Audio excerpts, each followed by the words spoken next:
करायचं स्मरण. गुरुर्ब्रह्मा गुरुर्विष्णू गुरुर्देवो महेश्वरः. श्री सद्गुरु साक्षात परब्रह्म तस्मै श्री श्री सद्गुरुवे नमः. जय जय रघुवीर समर्थ. जय जय रघुवीर समर्थ. श्रीमत श्री दासबोध दशक 17वा. प्रकृती पुरुष नाम. समास दुसरा. शिवशक्ती निरूपण नाम. श्रीराम समर्थ. ब्रह्म निर्मळ निश्चळ जैसे गगन अंतराळ निराकार केवळ निर्विकारी. जय जय रघुवीर समर्थ. जय सद्गुरू. श्री समर्थ कृपेने उत्तमाची सुरुवातच प्रार्थनेने करून दिली. गुरुर्ब्रह्मा गुरुर्विष्णू गुरुर्देवो महेश्वरः. ब्रह्मा विष्णू आणि महेश्वर बघा प्रत्यक्ष आपण स्मरण केलेलं आहे. परंतु त्या पलीकडे श्री सद्गुरू साक्षात परब्रह्माचं सुद्धा आपण काय केलेलं आहे, स्मरण केलेलं आहे. तस्मै श्री सद्गुरुवे नमः. कार्याला सुरुवात होताच ज्याप्रमाणे जय घोषणा आपण केली, जय जय रघुवीर समर्थ. आपण प्रत्येक वेळेला घोषणा देत राहिलो, आता सुद्धा आपण घोषणा देतच राहिलो ना. परंतु जय हा मागे असायचा. कुठलीही तुम्ही घोषणा ज्यावेळी देत असता त्यावेळी जय हा मागे असतो. परंतु समर्थांनी बघा प्रत्यक्षात जय जय रघुवीर समर्थ. जय हा एकदाच नाही दाखवला, 2 वेळा जय दाखवला. का दाखवला 2 वेळा? कोणाचा आहे? प्रत्यक्षात एक म्हणजे परब्रह्म आणि दुसरा म्हणजे आपला देह. बघा भाग का दिलेला आहे? कारण प्रार्थना का म्हटली? कारण मन आपलं चंचल आहे. मन चंचल असल्यामुळे आपल्याला भक्ती करायला, उपासना करायला मन लागत नाही आहे, लक्ष लागत नाही आहे. मग त्यासाठी त्या मनावर ताबा मिळवण्यासाठी, कारण मन हा इंद्रियाचा राजा आहे. 5 कर्मेंद्रिये 5 ज्ञानेंद्रिये मिळून हा दशेंद्रियाचा नरदेह प्राप्त झालेला आहे. त्या मनावर विजय मिळवायचा आहे. म्हणून समर्थ म्हणाले जय कोणाचं आहे? त्यासाठी मन उत्तमाचं असणं गरजेचं आहे. कारण आपण आत्तापर्यंत लोकांच्याच मागे फिरत राहिलो. याचं ऐकलं त्याचं ऐकलं पण काहीच उपयोग झाला नाही. कारण प्रत्यक्षात जे जे आपण मतं जाणून घेतली, जे जे मतं ऐकली त्याचा आपल्या आयुष्यात तरी काही उपयोग झालेला नाही. समर्थ म्हणाले बघा प्रत्यक्षात म्हणाले की आपला देह हा घडला पाहिजे, बिघडता कामा नये.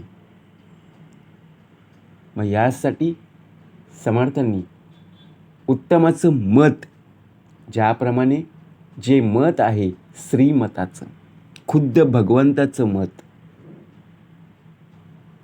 का आपण जाणलं पाहिजे, का आपण ऐकलं पाहिजे? कारण या बोधातून प्रत्यक्षात दास घडला जाईल. म्हणून दशक 17वा प्रकृती पुरुष नाम. बघा प्रत्यक्षात भाग कसा दिलेला आहे. प्रकृती आणि पुरुष. प्रकृती म्हणजे काय? तर प्रकटीकरण, निर्मितीची पहिली शक्ती, निसर्ग, जग. ज्याप्रमाणे प्रकृतीचं स्वरूप सतत बदलणारी गुणयुक्त, त्याचप्रमाणे देवी रूप जर आपण पाहायला गेलो तर 5 मुख्य रूपांमध्ये आहे. सरस्वती, लक्ष्मी, पार्वती, गायत्री आणि राधा. आणि आता प्रकृती झाली, आता पुरुष. पुरुष म्हणजे काय? तर चेतना, शुद्ध आत्मा, परम अस्तित्व, आणि बघा प्रत्यक्षात निर्गुण, निराकार, स्थिर, अवकाशाच्या पलीकडील चेतना निर्माण करणारा. म्हणून समास दुसरा शिवशक्ती निरूपण नाम. शिव हे बघा प्रत्यक्षात शक्ती निरूपण उत्तमाचा समास आहे. प्रकृतीला कार्य करण्यासाठी, चैतन्य प्रदान करण्यासाठी आजचा समास फार महत्त्वाचा आहे. प्रकृती ही माया आहे आणि प्रत्यक्षात आजचा जो समास आहे तो याच आधारावर आपल्याला समर्थांनी प्राप्त करून दिलेला आहे. करूया श्रवण. श्रीराम समर्थ. ब्रह्म निर्मळ निश्चळ, जैसे गगन अंतराळ, निराकार केवळ निर्विकारी. समर्थ म्हणतायत की ब्रह्म हे अवकाशरूपी आकाशासारखं निर्मळ आणि निश्चळ असून निराकार आणि केवळ निर्विकारी आहे. ब्रह्म ज्याप्रमाणे आपण स्मरण केलं की नाही, प्रार्थना म्हटली ना, गुरुर ब्रह्मा गुरुर विष्णू गुरुर्देवो महेश्वरा, त्यामधलं समर्थ म्हणाले ब्रह्म हे निर्मळ आणि निश्चळ आहे, अवकाशरूपी आकाशासारखं निर्मळ आहे. कारण ज्याप्रमाणे निश्चळ असून निराकार आणि केवळ निर्विकारी पाहायला मिळत असतं. अंतची नाही ते अनंत, शाश्वत आणि सदोदित, असंत नव्हे ते संत सर्व काळ. त्याला अंतच नसल्याने ते अनंत आहेत. ते सदोदित आणि शाश्वत असून असंत म्हणजे नाहीसे नसून सर्व काळ आहेच. विचार करा. विचार जर आपण केला तर प्रत्यक्षात आपला देह नाशिवंत आहे. परमेश्वर, भगवंत, ईश्वर बघा प्रत्यक्षात जर आपण पाहायला गेलो त्यांना अंत नाही आहे, ते शाश्वती आहेत. आपल्या देहाला बघा प्रत्यक्षात जन्म प्राप्त झालेला आहे. जन्म आहे म्हणजे मृत्यू हा नक्कीच आहे. आणि परमेश्वर म्हटलं की युगानुयुगे एकलाची एक, चालवितो तिन्ही लोक. म्हणून समर्थ म्हणाले अंतची नाही ते अनंत, त्याला अंतच नसल्याने ते अनंत आहेत. शाश्वत आणि सदोदित, ते सदोदित आणि शाश्वत असून असंत म्हणजे नाहीसे नसून सर्व काळ पाहायला मिळत आहे. परब्रह्म ते अविनाश, जैसे आकाश अवकाश, न तुटे न फुटे सावकाश, जैसे तैसे. समर्थ म्हणाले परब्रह्म ते अविनाश, अवकाशमय आकाशाप्रमाणे ब्रह्म हे अविनाशी आहे. ते फुटत नाहीये, तुटत नाहीये, जसेच्या तसे शांत असते. आता विचार करा, आपण काचेची बॉटल असेल बघा आणि एक प्लास्टिकची बॉटल असेल, दोघांमध्ये पाणी भरलेलं आहे. परंतु प्लास्टिकची बॉटल ज्यावेळी आपण बघा भरलेली बॉटल आपण हातातून खाली टाकत असतो त्यावेळी ती फुटेल का? तुम्हीच विचार करा. पाण्याने भरलेली आहे, फुटणार नाही. परंतु तीच बॉटल प्रत्यक्षात काचेची बॉटल, त्यामध्ये जर आपण पाणी ओतून बघा प्रत्यक्षात हातातून खाली टाकली तर ती फुटून जाईल. अवकाशमय आकाशाप्रमाणे ब्रह्म हे अविनाशी आहे.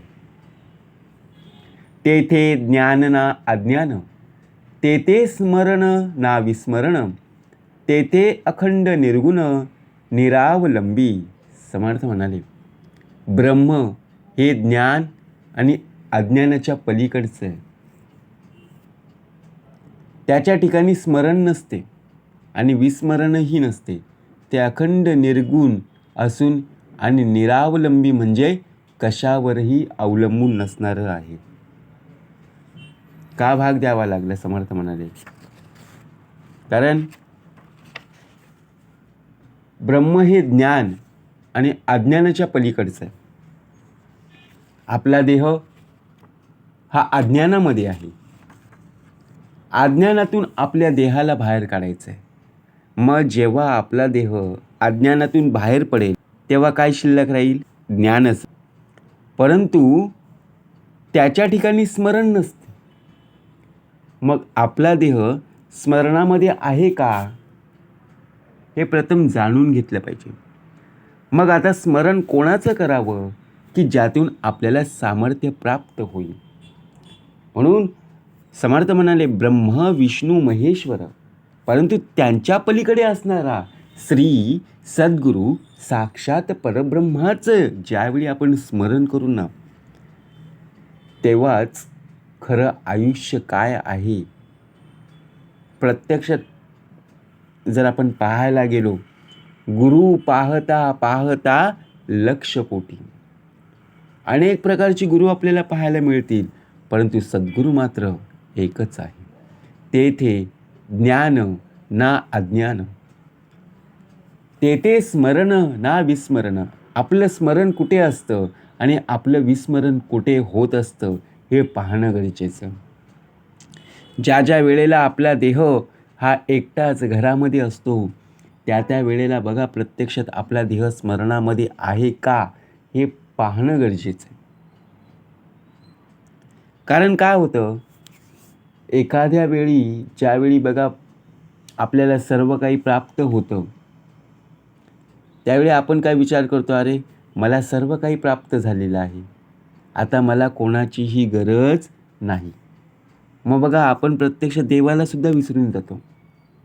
आपण आजूबाजूची लोक, आपल्या घरातले नातेवाईक, आपले घरातले सदस्य त्यांना सुद्धा विसरून जातो. का? कारण मला सर्व प्राप्त झालेलं आहे. परंतु ज्या वेळेला अडचणी उभ्या राहतात, ज्या वेळेला अडथळे बघा आयुष्यात प्राप्त होतात, त्यावेळी प्रथमतः कोण आठवतं? भगवंत ना. मग भगवंताचं स्मरण का आपण करतो? का करणं गरजेचं आहे? समर्थ म्हणाले अखंड स्मरण असणं का गरजेचं आहे? तेथे चंद्र सूर्य ना पावक. तेथे चंद्र पण नाहीये, सूर्य पण नाहीये आणि अग्निसुद्धा नाहीये. नवे कालोख ना प्रकाशक. कालोखसुद्धा नाहीये आणि प्रकाशही नाही. उपाधी वेगळे एक निरोपाधी ब्रह्म, असे ते उपाधिरहित आहे. समर्थ म्हणाले आपला देह हा पृथ्वी तलावरती जन्माला आलेला आहे. आपल्या डोळ्यांनी बघा सूर्यप्रकाश पाहायला मिळत असतो. ज्यावेळी सूर्योदय होतो त्यावेळी सूर्यनारायणाचा बघा प्रत्यक्षात आपल्याला ज्याप्रमाणे बघा दर्शन होत असतं. त्याचवेळी संध्याकाळी सूर्यास्त होत असतो आणि चंद्र आपल्याला आकाशामध्ये पाहायला मिळत असतो. सूर्यासी करावे नमस्कार, चंद्रासी करावे नमस्कार, श्री सद्गुरूंसी करावे नमस्कार, साष्टांग व्हावे. आपल्याला काही पदार्थ शिजवण्यासाठी किंवा बघा थंडीपासून बचाव करण्यासाठी आपण आजूबाजूला बघा पेंडा गोळा करत असतो आणि तिथे आपण काय करत असतो, अग्नी लावत असतो. चहा आपल्याला पाहिजे असेल, दूध, एखादी गोष्ट बघा आपल्याला जेवण बनवायचं असेल त्यासाठी आपल्याला अग्नी लावावा लागतो, बरोबर की नाही? चूल पेटवावी लागते. परंतु निरोपाधी ब्रह्म का सांगितलं? तेथे चंद्र सूर्य ना पावक. तेथे चंद्र पण नाहीये, सूर्य पण नाही आणि अग्निसुद्धा नाहीये. आपल्या शरीरामध्ये बघा जर आपण पाहायला गेलो तर आपला देह हा महाभूतांचा आहे. पृथ्वी, आप, तेज, वायू आणि आकाश. मग आता काळोखही नाही आणि प्रकाशही नाही आहे. असं कधी झालं आहे का? बघा, आपल्या या पृथ्वी तलावर कधी सूर्य उगवलाच नाही आहे, संपूर्ण अंधारच्या अंधार आहे, किंवा चंद्र आकाशामध्ये पाहायला मिळालेच नाही, असं आहे का? किंवा कधीच काळोख झालेला नाही आहे, असं कधी झालं आहे का? नाही आहे. कृतयुग होऊन गेला, त्रेतायुग होऊन गेला, द्वापारयुग बघा प्रत्यक्षपणे होऊन गेला. आता कलियुगामध्ये आपला जन्म झालेला आहे. म्हणून समर्थ म्हणाले, चालवितो कोण? युगानुयुगे एकलाच एक, चालवितो तिन्ही लोक. निश्चळी स्मरण चेतले, त्यास चैतन्य ऐसे कल्पिले, गुण समानत्वे झाले, गुणसाम्य ऐसे समजले. निश्चल परब्रह्माच्या ठिकाणी स्मरण स्फुरले, त्याला चैतन्य असे कल्पिले. या मूळमायेत गुणसाम्य असतं, म्हणजे गुणांचं समानत्व पाहायला मिळत असतं. म्हणजेच काय? निश्चल परब्रह्माच्या ठिकाणी स्मरण स्फुरले. आपण आपल्या घरी बघा भगवंताची मूर्ती असते, फोटो असतो, तिथे आपण नमस्कार करतो की नाही? बरोबर. आपण रस्त्यातून जात असताना आपल्याला देऊळ पाहायला मिळत असतो, मंदिर पाहायला मिळत असतो, तिथे सुद्धा आपण जातो, तिथे सुद्धा दर्शन घेत असतो. काय प्राप्त होतं? सगळं मनावरचं जे टेन्शन असतं ना, चिंता जी आपण करत असतो ना, ते संपूर्णपणे निघून जाते. पण प्रत्यक्षात जर आपण पाहायला गेलो ना, त्या मूळ मायेत गुणसाम्य असणं म्हणजे गुणांचं समानत्व. गगनी आली अभ्रछाया, तैसी जाणीजे मूळ माया, उद्भव आणि विलया वेळ नाही. समर्थ म्हणाले, गगनी आली अभ्रछाया. आकाशात अभ्रछाया म्हणजे ढग यावेत, तशी ब्रह्माच्या ठिकाणी मूळ माया जाणावी. अभ्रछाया जशी येते आणि जाते, त्यास वेळ लागत नाही, तसंच मायेचं आहे. म्हणजेच काय? आता आपल्याला जर कोणी विचारलं आकाशाचा रंग कोणता, आपण सहजपणे उत्तर काय देऊ? निळा आहे. बरोबर आहे. पण आकाशात अभ्रछाया म्हणजे ढग यावेत. आता जर ढगच आले नाही तर पाऊस पडेल का? कारण वाफेचे ढग तयार होत असतात. आता विचार जर केला, एखादा विमान ज्यावेळी बघा आपल्याला उंचावरून पाहायला मिळत असतं, आपण पृथ्वी तलावर आहोत, जमिनीवरून आपण वरती नजर टाकत असतो, त्यावेळेला तो विमान बघा उंच प्रवास करत असतो की नाही उंचावरून. परंतु काही ढग मध्ये येतात, त्यामुळे विमान दिसत नाही, आणि पुढे बघा काही क्षणातच परत दिसायला लागतात. आपण काय विचार करतो, अरे हा ढग मध्ये आला आहे. बरोबर आहे. कारण ज्याप्रमाणे काही वेळेला धुकं असतात, काही वेळेला बघा वातावरण वेगळं असतं, पावसाळ्याचे दिवस असतात, थंडीच्या दिवसांमध्ये बघा प्रत्यक्षात धुकं तयार झालेलं असतात. साधं आपण बघा वाहन चालवताना आपली 4 व्हीलर असेल, त्यावेळी बघा समोरची जी काच असते त्यावर किती दव पडलेलं असतं, धुकं पडलेले असतात. बरोबर ना? अस्पष्ट आपल्याला दिसत असतं. तसंच आकाशात अभ्रछाया म्हणजे ढग यावेत. आकाश संपूर्णपणे निर्मळ आणि निश्चळ आहे. म्हणजेच काय? आकाशात सर्व काही व्यापलेलं आहे ना. आकाश कुठे संपलेलं आहे का हो? विचार करा. पृथ्वी, हां चला पृथ्वी ठीक आहे, पृथ्वीवर आपण राहत असतो, पृथ्वी तलावर या भूमातेवर बघा प्रत्यक्षपणे ही कुठेतरी संपलेली आहे. मध्येच पाणी आहे, म्हणजे सागर आहे, समुद्र लागलेला आहे.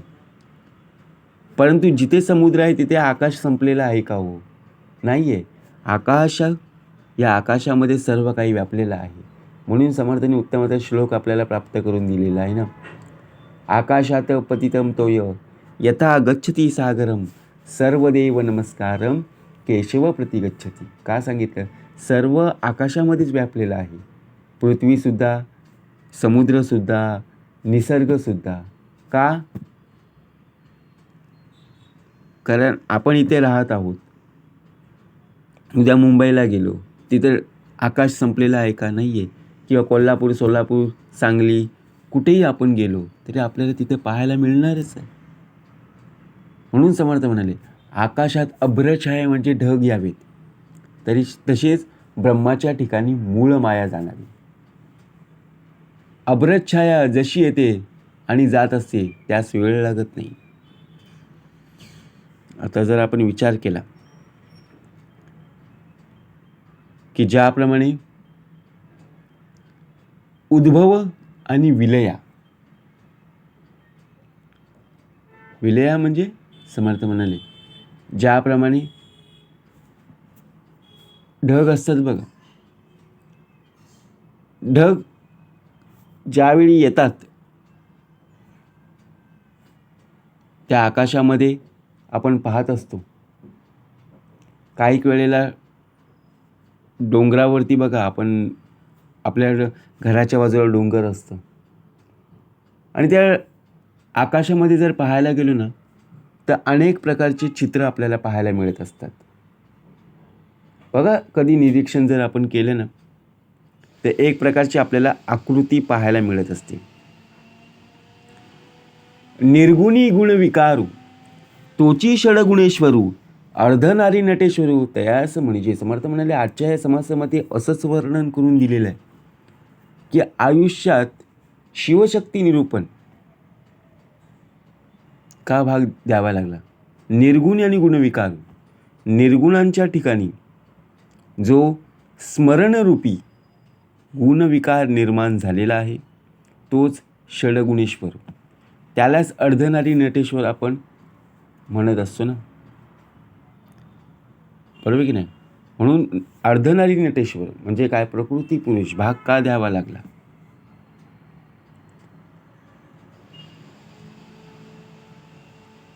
आदिशक्ती शिवशक्ती मुळी आहे सर्व शक्ती, तेथे येऊन पुढे नाना व्यक्ती निर्माण झाल्या. आदिशक्ती आणि शिवशक्ती या मूळ मायेतच सर्व शक्ती आहे, तेथूनच पुढे नाना व्यक्ती निर्माण झालेल्या आहेत.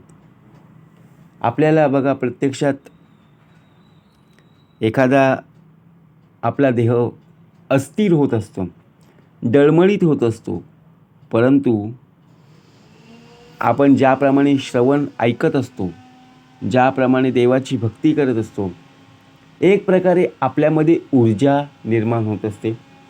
एक प्रकारे बघा, आपल्यामध्ये चैतन्य निर्माण होत असते आणि आपला आत्मविश्वास वाढत असतो.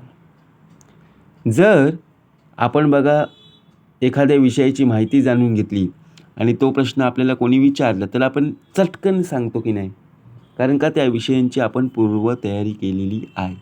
पण एखाद्या विषयाची माहितीच नसेल आणि जर कोणी प्रश्न विचारला तर सांगता येईल का? नाही. मग त्याचप्रमाणे आदिशक्ती शिवशक्ती मुळी आहे सर्व शक्ती, तेथे जाऊन पुढे नाना व्यक्ती निर्माण झाल्या. तेथून पुढे शुद्ध सत्व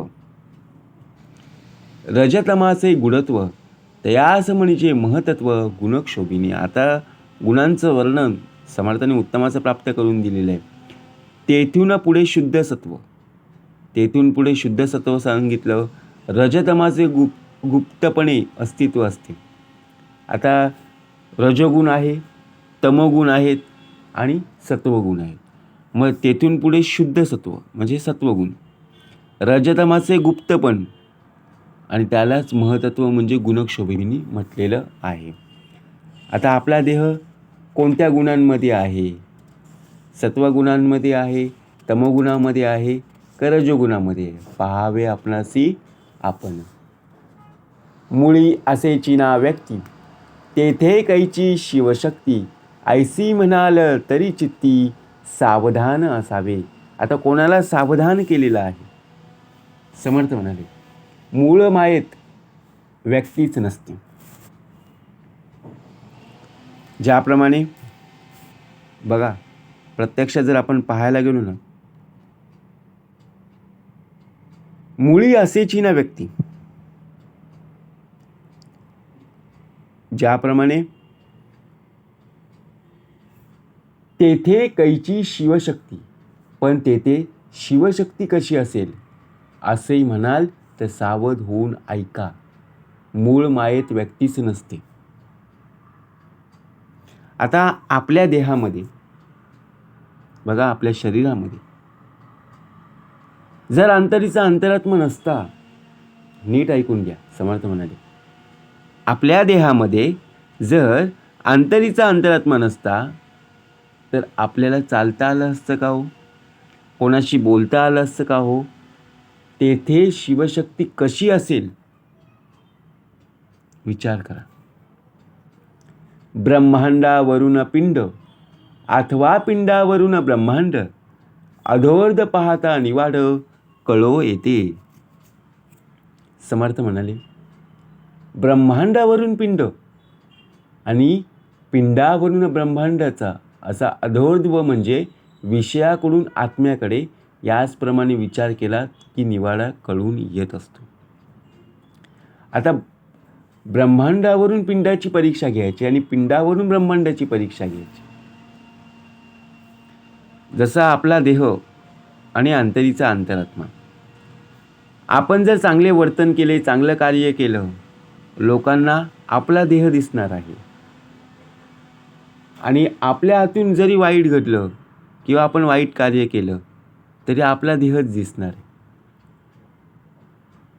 म्हणून समर्थ म्हणाले, ब्रह्मांडावरून पिंड, जे पिंडी ते ब्रह्मांडी, जे आपल्या पोटामध्ये असतं ते आपल्या ओठामध्ये येत असतं. विचार करा. बीज फोडून आणिले म्हणा, तेथे फळ तो दिसेना, वाढत वाढत पुढे नाना फळे येती. समर्थ म्हणाले,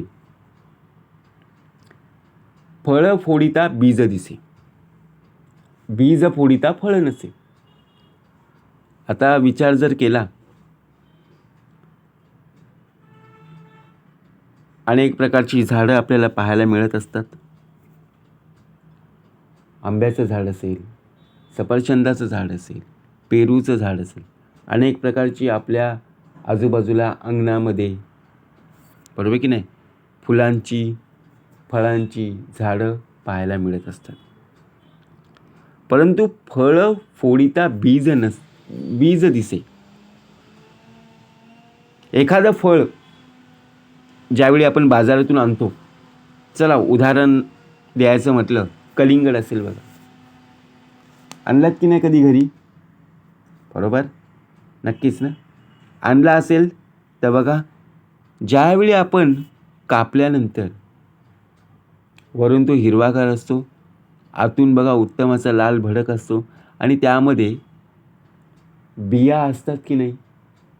किंवा एखादी पपई घ्या, जेव्हा कापल्यानंतर बघा प्रत्यक्षात बिया पाहायला मिळतात की नाही. मग फळं फोडिता किंवा फळं कापता बीज दिसे, परंतु बीज फोडिता फळ नसे. आता त्यामधल्या ज्या बिया असतात त्या जेव्हा आपण फोडू, त्यामध्ये आपल्याला फळ पाहायला मिळणार आहे का? अहो, बीजापासूनच फळ निर्माण झालेलं आहे. बीजापासूनच फळ निर्माण झालेलं आहे, परंतु तो फळ आपल्याला पाहायला मिळत नाही आहे. केव्हा? प्रत्यक्षात फळं जर ती बिया आपण फोडल्यानंतर, बरोबर आहे की नाही. म्हणून समर्थांनी सुंदर भाग दिलेला आहे.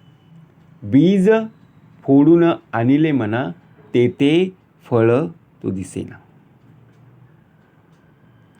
तैसा विचार असे पिंडी ब्रह्मांडी, फळ फोडिता बीज दिसे. बीज बघा, ज्याप्रमाणे बीज फोडून आणिले म्हणा, तेथे फळ तो दिसेना, वाढत वाढत पुढे नाना फळे येतील. फळात बी असते ना, समर्थ म्हणाले. हे जर फोडून पाहिलं तर त्यात फळ दिसून येणार नाही. ते बीज अंकुरित होऊन वाढत वाढत वृक्ष झाला की त्याला फळे लागणार. म्हणजे विचार करा, आपण बाजारातून बियाणे आणत असतो, आपल्या शेतामध्ये बघा, आपल्या अंगणामध्ये किंवा आपल्या कुंडीमध्ये आपण ते बियाणं पेरत असतो, शेतामध्ये पेरत असतो आणि कालांतराने बघा त्या बीज पेरलेलं आहे त्याला अंकुर फुटून उत्तम प्रकारे रोप पाहायला मिळत असतो. त्या रोपाचं नंतर झाडांमध्ये, वृक्षांमध्ये रूपांतर होत असतं. म्हणून समर्थ म्हणाले, फळ फुडिता बीज दिसे, बीज फुडिता फळ नसे, तैसे विचार असे पिंडी ब्रह्मांडी. नर नारी दोन्ही भेद, पिंडी दिसती प्रसिद्ध, मुळी नसता विशद, होतील कैसी. नर आणि नारी हे दोन्ही भेद पिंडात म्हणजे स्थूल देहात स्पष्टपणे दिसत असतात. मुळात म्हणजे मूळ मायेत जर ते नसतील तर पुढे कसे प्रगट होतील. नाना बीजरूप कल्पना, तीत काय एक असेना, सूक्ष्म म्हणून भासेना एकाएकी. आता मूळ मायेच्या बघा ठिकाणी बीज रूपाने नाना कल्पना असतात. तिच्यामध्ये काय असत नाही आहे, कल्पना वासना सूक्ष्म असतात म्हणून सहजासहजी कळून येत नाही.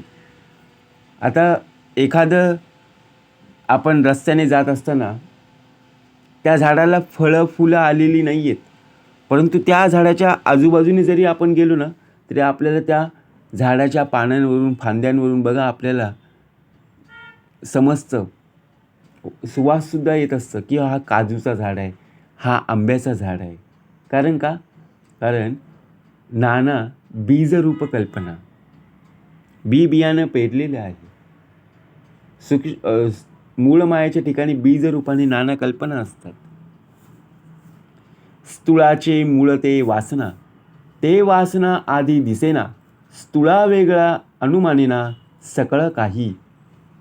स्थूळाचे मूळ ही वासना असते, ती वासना आधी दिसत नाही म्हणून स्थूळाखेरीज आणखी काही असेल अशी कल्पनाही येत नाही.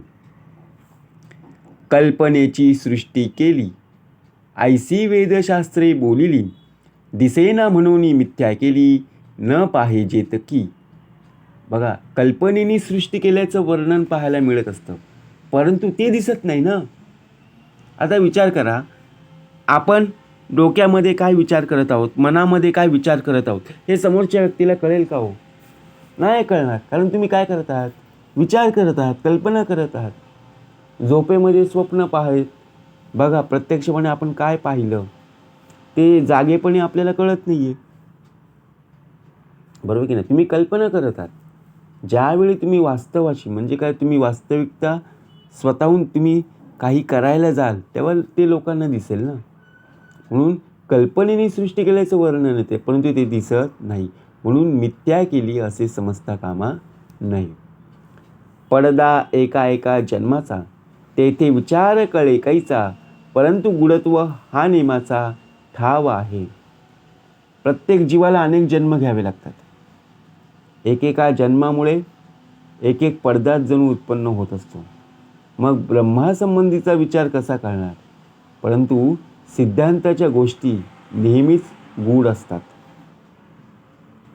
नाना पुरुषांचे जीव, नाना स्त्रियांचे जीव, एकची परी देह स्वभाव वेगळाले. नाना पुरुषांचे जीव आणि नाना स्त्रियांचे जीव हे जीव स्वरूपाने एकच आहेत, पण देहामुळे देह स्वभाव वेगवेगळे पाहायला मिळत असते. म्हणजेच काय, आता जर आपण पाहायला गेलो,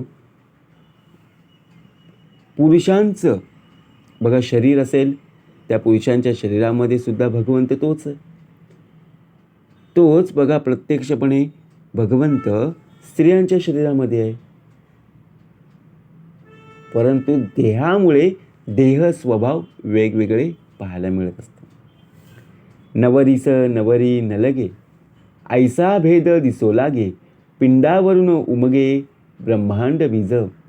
नवरीला नवरी नको असते, तिला नवरा हवा असतो. असा भेद पिंडावरून दिसू लागतो, त्यावरून ब्रह्मांडातही तो बीज रूपाने असतो हे उमगू लागते, बरोबर की नाही. म्हणून समर्थ म्हणाले, नवरीस नवरी न लगे, नवरीचे मन नवऱ्यावरी, नवऱ्याचे मन नवरीवरी, ऐसी वासनेची परी मुळीहून पहावी, नवरीचे मन कोणावर असते? बघा, प्रत्यक्ष जर आपण पाहायला गेलो तर नवऱ्यावर असते.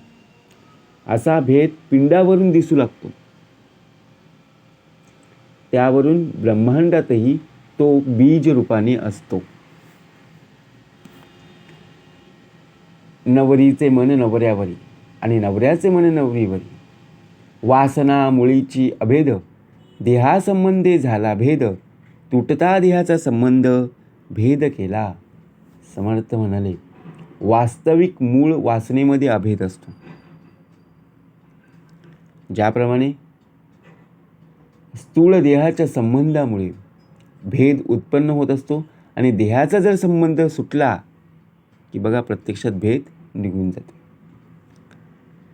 नरनारीचे बीज कारण, समर्थ म्हणाले, शिवशक्तीमध्ये जाण, देह धरिता प्रमाण कळो आले.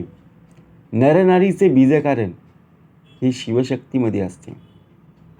देह धरला की प्रत्यक्ष प्रमाणावरून ते दिसू लागते. नाना प्रीतीच्या वासना, एकास एकास कळेना, तीक्ष्ण दृष्टीने अनुमाना काहीसा येते. समर्थ म्हणाले, प्रेमाची सुद्धा अनेक प्रकार असतात. एकाचा उलगडा दुसऱ्यास होत नाहीये. सूक्ष्म दृष्टीने पाहिलं की काहीची कल्पना येऊ शकते. म्हणून समर्थ म्हणाले, बाळकास वाढवी जननी, हे तो नवे पुरुषाचिनी, उपाधी वाढे जेचिनी, तेहे वनिता. बाळकास वाढवी जननी, कारण लहान मूल ज्यावेळी बघा प्रत्यक्षात जन्माला येतो त्यावेळी बाळकास वाढवी जननी, आईचं कर्तव्य आहे. कारण आईच बालकाला पूर्णपणे वाढवू शकते. पुरुषाचिनी ही गोष्ट होऊच शकत नाही. उपाधी वाढे जयचिनी, ते हे वनिता. वीट नाही, कंटाळा नाही, आलस्य नाही, त्रास नाही, इतुकी माया कोठेची नाही, माते वेगळी. मातेला जराशीही वीट येत नाही, कंटाळासुद्धा येत नाही, आळससुद्धा येत नाही आणि त्रासही होत नाही आहे. कारण मातेशिवाय इतकं प्रेम कोठे दिसून येत नाही. आता आपण लहान बघा ज्यावेळी होतो त्यावेळेला आपण कितीही मस्ती जरी करायचो तरी बघा प्रत्यक्षात आई आपल्याला ओरडायची, परंतु बघा पुन्हा आपल्याला जवळ घ्यायची की नाही. कधी त्या मातेला, कधी त्या आईला कधी त्रास झाला का हो? कधी कंटाळा आलाय का? नाही आहे. बघा प्रत्यक्षात आईसारखे दैवत साऱ्या जगतावर नाही. म्हणून श्रीकाराच्या नंतर शिकणे आई. नाना उपाधी वाढवू जाणे, नाना मायेन गवू जाणे, नाना प्रीती लावू जाणे, नाना प्रपंचाची. समर्थ म्हणाले, स्त्रीमुळेच नाना उपाधी वाढतील. स्त्री प्रेम करून त्या मायेने पुरुषास गुंतवून ठेवते आणि नाना प्रकारे प्रेम करून प्रपंचाची गोडी लावत असते. बघा प्रत्यक्षात स्त्री प्रेम करून त्या मायेने पुरुषास गुंतून ठेवलेला आहे आणि त्यामुळे प्रपंच काय, संसार काय, त्यांची गोडी आयुष्यात कशी पाहता येईल. समर्थ म्हणाले, आधी प्रपंच करावं नेटका, मग घ्यावे परमार्थ विवेका. ईश्वर मोठे सूत्र केले, मनुष्य मात्र गुंतून राहिले, लोभाचे गुंडाळे केले, उगवेना ऐसे. ईश्वरानेच ही युक्ती करून मनुष्य मात्रास गुंतून टाकलेले आहे. लोभाचा असा गुंता केला आहे की तो काही केला उलगडत नाही. लोभ नसावा. समर्थ म्हणाले, लोभ ज्याप्रमाणे आहे ना त्याप्रमाणे संपूर्ण अस्तित्व निर्माण करून टाकलेली आहे. म्हणजे विचार करा, आयसे परस्परे आवडी, स्त्री पुरुषांची महागोडी, हे मुळीहून चाललेली रोकडी, विवेक पहावी. अशा स्त्री पुरुषांना परस्परांची अत्यंत आवड असते आणि परस्परांबद्दल त्यांना अत्यंत गोडी वाटते. ही गोडी मुळापासूनच चालत आलेली आहे. ज्याप्रमाणे मुळी सूक्ष्म निर्माण झाले, पुढे स्पष्ट दिसून आले, उत्पत्तीचे कार्य चाले उभयांकरिता समर्थ म्हणाले. अगदी मुळात सूक्ष्म भेद निर्माण होत असतो आणि पुढे स्थूल देहात तो स्पष्ट दिसून येतो. स्त्री अथवा पुरुष या उभयांतामुळेच उत्पत्तीचे कार्य पाहायला मिळत असते. मुळी शिवशक्ती खरे, पुढे झाली वधूवरे, 84 लक्ष विस्तारलेली. ज्याप्रमाणे बघा मुळात जी शिवशक्ती असते तीच खरी आहे, तीच पुढे वधूवर होत असतात आणि त्यांच्याच योगे बघा प्रत्यक्षात 84 लक्ष जीव योनींचा अफाट विस्तार होत असतो. येथे शिवशक्तीचे रूप केले, श्रोती मनास पाहिजे आणिले, विवरल्या विन बोलिले ते व्यर्थ जाणावे.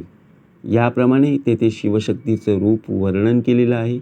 आपण श्रोत्यांनी बघा प्रत्यक्ष ते नीट समजून घेऊन त्याचं मनन करणं खूप गरजेचं आहे.